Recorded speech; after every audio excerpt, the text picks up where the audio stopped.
Oh yeah. Oh yeah. I'm your host, Mitch Elise, and I got today joining me very special first guest, Harry Jowsey. Alright, I think we gotta shut the bubbles off. We can't. All jokes aside, I just wanted to show you that my blow-up jacuzzi does in fact have bubbles. Yeah. And it is freaking legit. Yeah. But this is a new segment called Tub Talks. Tub Talks 001 with Harry Jowsey. We're going to be diving into everything and anything. Wow. Like, I imagine it like a podcast that's relaxed. We got some floaties. Maybe we'll get some food in here. I'm not that relaxed because there's electronics hanging over the water, so I'm like a little bit there. Yeah, honestly, this was a 2 a.m. mission. I was up to like 3 a.m. last night just hammering away at these 2x4s. Yeah, I'm going to move this so I can look you in the eyes. Just, yeah, let's be careful, yeah. So, anyway, welcome to Tub Talks. Tub Talks number 001. We're going to get some value out in here. We're going to get some juices. We're going to get some influencers. We're going to get some business guys. We're going to get everybody in between. So, kicking it off, Harry Jowsey. Harry, too hot to handle Harry.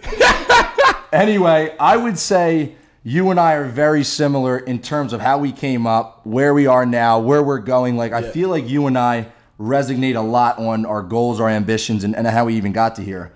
So, Too Hot to Handle happened. Walk me through the last year of your life, because it's been a fucking movie scene. Damn, yeah, it's been crazy. So the show aired, and it was in the middle of quarantine, so everything changed. I can't see your eyes. Keep going, though. It's perfect. It's perfect. So the show ended, like everything changed like overnight for us. So it was like one of the most crazy, like eye-opening experiences because like the whole world was in quarantine. So right, everyone was like glued to their TVs, and then next thing you know, like it was #1 show in the world for like 2 weeks, and it was going crazy, like trending everywhere. Insane. But it was bizarre because like you see all this shit and it doesn't feel real, and because we couldn't go outside, like I couldn't go in the street and be like. And like feel this energy, gosh, or, you're right. Or like go and like do like meet and greets or anything like that. So I'm like, oh yeah, cool, like haha, like it's a big show. It's whatever. like unrealized gains. It felt like, I guess, right? Didn't feel real until like I went to the supermarket and I had a mask on, and then someone recognized me and I was like, oh, this is weird. I was like, oh yeah, that's me, like nice. And like, because obviously the followers and stuff coming through, it's like you don't really process it because you're not really feeling. You're not imagining these are real. Like you look at what do you have 3.something million on Instagram. Yeah. Imagine that, seeing that in a stadium. No, it's ridiculous. Like, it's mind blowing. So I was like, none of it really made sense. But then ever since then, it kind of just like everything's changed. Like I've been in the same room as crazy people, like met very successful people, very motivated people, and then it kind of just all went from there. It was like absolutely bizarre and just changed everything instantly. It was wild. 100%. There's one thing I think we both agree on that I like about you as well is like you got a good head on your shoulders, bro. Like so many people you see just blow up, and like fairkin, like we talked about on your pod, like think they made it, act like they're the fairkin shit, and it's like, bro, like you just scratched the surface. Yeah, and I love that about you too. Is like you're definitely grinding, you're definitely humble. And the thing is like I noticed that. It's good to never get complacent. Like it's always good to like sit back, be grateful, and like see where you've come, and be like, damn, I've done that. And like hats off to me, hats off to my team. But like also we haven't come far enough. Like are we walking on the moon? Like what's going on? Like how big can we make this shit? Like that's the goal. That reminds me of this book I'm reading right now. One of my mentors just recommended. It's called Winning by Tim Grover. Nice. And it's who Tim Grover is? No idea. It's Kobe Bryant. Yeah. Michael Jordan. Yeah. They're a personal trainer. Damn. And he basically says like winning is not glorious. Winning is like ruthless. Yeah. And he goes on to say how basically when you have a win, celebrate that win. Yeah. But like Michael Jordan got back to work at practice the day after he won his championship because he knew they were building a superstar team to try and take it away from him. So he's like winners win and they just keep winning and like celebrate the win and get right back to it. That's it. And create a new win. Straight up. Exactly, bro. Damn, this is a tight little noodle. Yeah. Harry, you might want to teach me a couple things. Chloe's coming out here soon. I feel like you gotta have your hands full. Oh, Chloe. Speaking of girlfriends, how's Francesca? We're not on the best terms. Really? We're not the best. Like okay. We gave it another shot, but we just didn't really see eye to eye on a couple things. And so you guys, I'm touching your leg over here. It's good. Yeah, me and Harry might be the next big thing over here. But no, things like here's the thing. Like it was my best friend, and I want nothing but the best for her, and I want her to have all the success in the world. So I don't wish like any ill will, and I will never talk down on her. I just think we just didn't see eye to eye on a couple of things, and it wasn't meant to be. Like sometimes things work, sometimes things don't, and we gave it our best shot, and it just didn't work out. 100%. And that's even more recently as well, because I know you guys obviously dated, had the whole situation. Well, I think we tried like 4 times, to be honest. Oh, really? Yeah, we tried again in like Tulum. There wasn't like an official like, oh, we're getting back together. It was like, okay, like we just talking a little bit. Both understand that like we need to be friends first, because we didn't get that. Like we met on the show, fell in love, and then just dived straight in. I was like, we need to build those foundations. Like there's a lot of mistrust.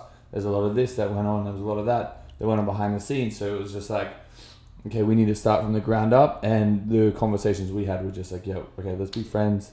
Let's figure it out. Right. And if it makes sense by the time we move to LA, then it makes sense. But I just said to her, like, I'm just way happier with you in my life. Right. And then kind of just things we didn't see eye to eye on a couple of things, and then it just went south. That's tough, bro. Especially we talked about before, like in the public eye, like you're already just trying to figure it out for yourself, let alone fucking, It's difficult, especially like being in love for the first time as well. I'm like, was she your first love? Yeah, like really, I never felt anything like what I felt with her. Wow. So it was like difficult because like all you want is to be with that person, but I needed the whole last year, and I think she needed it as well to realize who we are as people, what we want, and where we need to go. And see if you match up then versus trying to force something that just might not be. Exactly. Easier said than done, obviously. Yeah. I'm going to use you as a personal mentor the next 30 seconds. Yeah. Relationships. Oh, shit. Sex. 2 areas I'm clueless in. Have you ever dated anyone? You've dated someone for sure. Come on. I've dated... All right, I dated a girl in like 8th grade. I broke up with her a week later because we didn't hang out. Damn. Cold. I dated a couple people, but nothing like ever. I never fell in love. I don't think. Like I feel like I would know, and I never had that like this is the one I'm gonna marry. Like I've liked girls a lot, and cared for them genuinely, but like in terms of what people describe when they feel love, like just knocks you off your feet. I've never had that personally. Yeah. It's a weird one because I thought I had love before I met Francesca. I was like, oh yeah, I've got it. But then when I met her, and I was like waking up in the morning. And she was like the first thought in my head. I'm like, what can I do to make her day better? I better go get her coffee. Wow. I go do this. And then I was like, okay, maybe this is what love is. And then it was just like, okay, cool. Like, I get it. I understand what it is and like how I'm going to navigate. And I guess from that point forward is like where I like value relationships. Right. Like, okay, well, before I was sleeping with like anyone and everyone, like I was fucking whoever. But then when I met Francesca, I was like, okay, there's no better feeling than having that person and locking that shit down. So I was like, okay, cool. Like, this other stuff doesn't matter. Yo, you're winning my heart. Harry's a teddy bear over here. He plays a big front. All right. No, I respect that. I feel like a lot of guys just aren't open enough to go here where we're talking about. You know what I mean? Like a lot of people try to shield their emotions and stuff. Here's the thing, like, fuck it. Like, we're going to die one day. We may as well be open and honest and, like, communicate with how we feel. Yeah. Like, I don't care what anyone thinks about me. Like, I know exactly what's going on inside, and I'll speak my truth. Like, I can own it. That's about it. But I guess also, Harry, sex.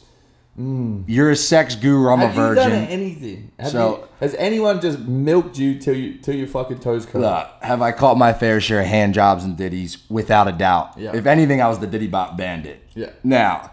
That's a good title. You should put that in your bio. A Diddy Bop Bandit? You're trying to sling neck? But no, so here's the thing. I have done my fair share of sexual activities. Yeah. No intercourse. No, Have you put your fingers in someone's hole? I have shoved my fingers in a vaginal canal, yes. Yeah. And what about if you lick someone's puss? I've definitely licked some, how do you say the right word?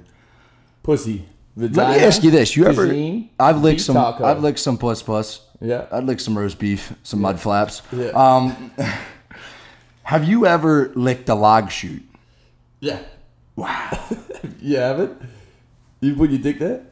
No. Have you ever? So, has a girl ever tongue punched your fart box and you'd enjoyed it? Absolutely. That's just life changing. Okay, guys are very touchy with this. I don't give a fuck. Yeah. I had this one girl. Changed my life forever. She just went to town. She was not going to take no for an answer. She was drunk. She flipped me over. I was a little drunk, like fish out of water, just like flailing around on bed, like, hey, get out of there. Don't do that. And then once she connected, I was like, everything makes sense. It was like the light bulb went on. I was like, holy shit. It's a new experience. My legs were up. I was like a little like newborn baby. I was like, damn, like I know. Just go into town. It was bizarre, bro. It was actually crazy. Like, and here's the thing.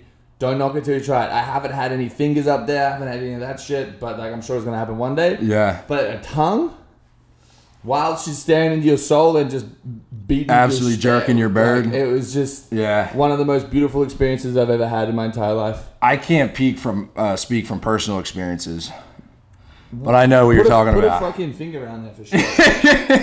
I went to this massage place in Bali. I spoke on my podcast, and I didn't know it was one of those type of brand deal. They're like, "Oh yeah, come in, do some posts." I was like, "Oh yeah, sweet." Then I realized I went in, and they started like playing my dick. I was like, "What the fuck's going on?"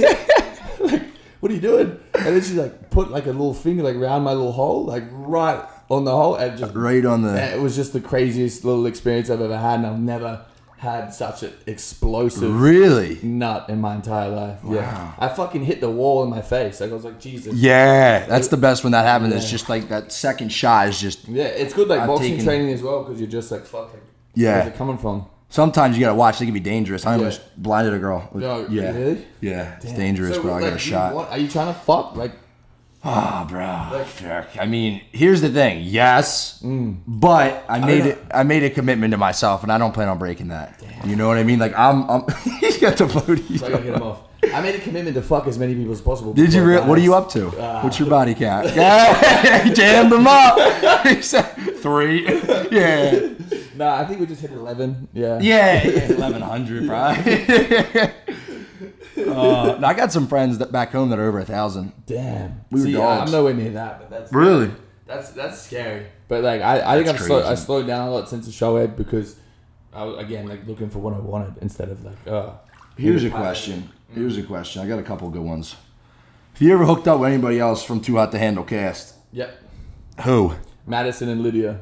Who's Lydia? Oh, she's great. Yeah. Okay. Yeah. Wow. She's the best. I love Lydia. She took down 70% of the girls on Too Hot to Handle. Look, I did. You did what you had to do. Well, is it like you don't know who's right for you unless you try more. Taste the waters. Talking about sex, Harry. Yeah. I guess let's start with what's the craziest thing you've ever tried during sex? Like, you have any injuries? You ever sustained any hospital visits? Actually, this might upset you. Here we go. I had sex in a cathedral. Broad daylight. Terrible. That is terrible. In the prayer room. How did you? Is this girl Christian or Catholic or anything? No. We were just. I don't even want to know how that happened. Honestly, that is terrible. We just walked in. We were 17. I was in boarding school. Obviously, I couldn't take her back. That's terrible. To my dorm room. You're going straight to hell. Absolutely. Yeah. I'm gonna skip that. Oh my gosh. Yeah, I'm gonna skip that. That is terrible. But no, so we just walked in and there was like everyone, the big. I've never been in a church before, but the big thingy. And then we just kept walking. I was like, "Oh, this looks nice." And then we sat down. There was like a glass window above me, but you could see the whole church. Just going down. And she just jumped. Was that how you lost your virginity? No. My virginity, I was going for a run after school, and I ran to this my friend's cousin's house. She had a boyfriend for like 2.5 years, and I just pulled up and I was like, "Hey, what's going on?" And you just whipped your cock out and stuck it in there. She just jumped on top of me and was just like, "How old were you?" 14. Yeah, and she's like, "Are you sure you want to lose your virginity?" I was like, "Yeah." I was like, "Please." And then she did it. I put it in. And I was like, "This doesn't feel how I thought it would feel." You talked about that before. How does it feel having sex? If you could describe it. It's just like now, first time having sex, like obviously your senses and like everything, you have like this crazy idea of what it should feel like because everyone's like, "Oh my god, sex is addicting," blah blah blah. Yeah. First time I did it, I was like, "This isn't how it looks in porn." Like, right. Everyone's screaming and moaning and carrying on like fucking idiots. And you were just in there for like 30 seconds. I was like looking at her and I was like, "Damn." She's like, "You want to go on top?" And I was like, "Sure." Nah, I'm good. I know I'll be fucking off my face. Yeah, that'd be perfect. But yeah, I was like in there. And then she's like, "Oh, do you want to go on top?" And I didn't know I had my dick between her butt cheeks. And I was like pumping away, like sweating. And she's like, I was like, "Shit, I'm about to come." She's like, "It's not in." And I was like, fuck, I better put it in. Wait. So you were just fucking the space between your cheeks? You weren't in the vagina hole? I wasn't looking at it. I was scared. I was terrified. I'm having sex. What do you like? I'm not going to be prepared for it. Like, so wait, you missed the hole. I feel like that's common. I've heard that before. Like, you're not in. All right. I don't know where to stick it. Yeah. I need her to do it. She was the expert. She had a boyfriend for 2 years. Right. But, yeah, so that happened. I put it in, and I just ran to her house like every afternoon. And like, fuck her. I used to finger in class. It was great. And you just started freaking pumping it out. Yeah.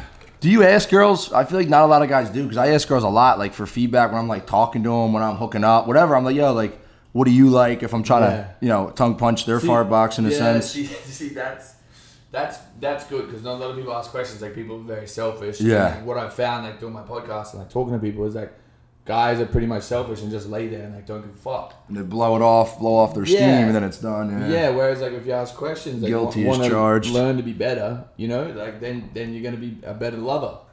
Facts. So wrapping up sex advice with Harry. Yeah.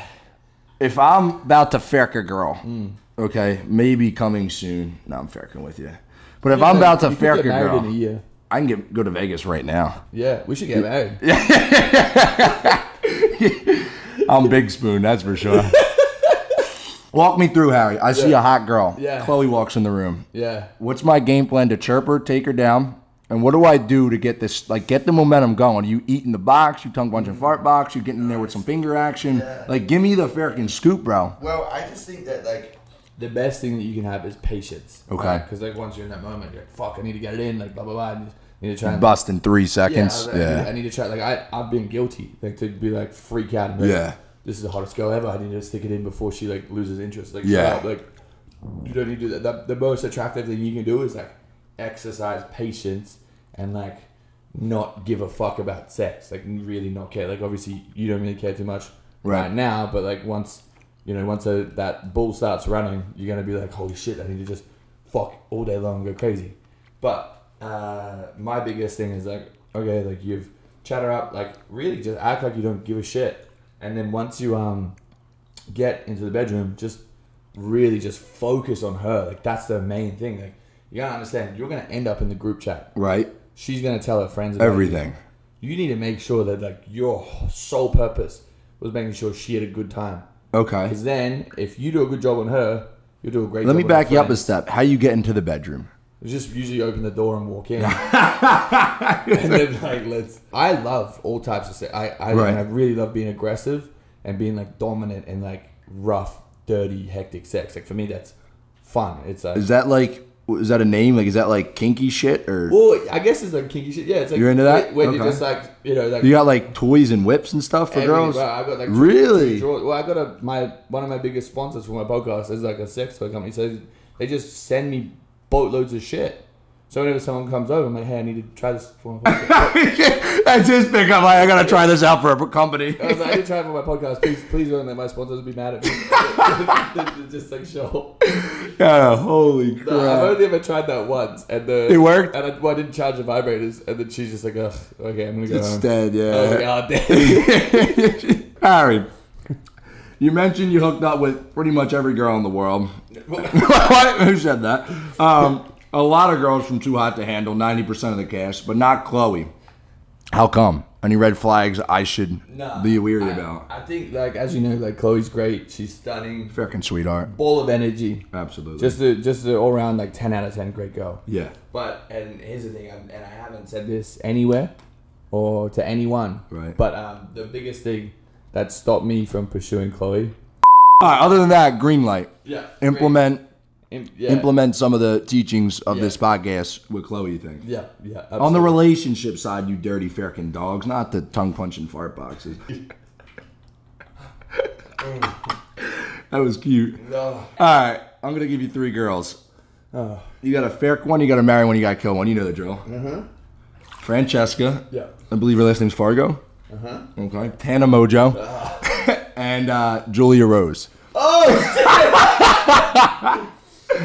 Oh, damn. Fuck. Who do you got? Damn. Shit. This sucks. Oh, yeah, I'll marry Tana. Because that's my best friend. He's the boy. No disrespect to either of the other options. Great girls. We've had our lovely moments. I'd probably fuck Julia again. Oh, you just dug a grave, Harry. Francesca. Wow, okay. Yeah, just because of everything that's happened. And I just think... me and Julia had so much fun, so... If you could describe yourself in one word, what's that word? Maybe that... chaotic. Okay. I feel like I'm pretty chaotic. I'll take that. But, like, good chaotic. You know? Yeah. Like, always... Like, as you know, that you try and make a plan with me, it's, like, very difficult because I'm like, fuck, like, I got this to do right now. I feel you. I have to rush and do this. So yeah, I feel like I'm pretty chaotic at the moment. Okay. But like in a good way though. Good way. Okay, yeah. I'll take that. For sure. Now, one word to describe your sex life. Yeah, just active. Mine's the opposite, non-existent. You heard it here first. Where can people find you though? What's going on in your world? You know me. I'm at Harry Jazzy everywhere. My podcast is Tap In. OnlyFans is Harry Jazzy. You know the vibes. Simple. Yeah, but simple, easy, and yeah, thank you so much for having me on. You're a fucking legend, brother. Thanks for sweating it out in here with me. That's good, yeah. All right. Legend. Episode 1 with Harry Jazzy, sex relationship advice, officially fucking wrapped. Thanks for tuning in. Please make sure to like, thumbs up, subscribe, turn on the noties, because we're dropping these every fucking week, motherfuckers. Till next week.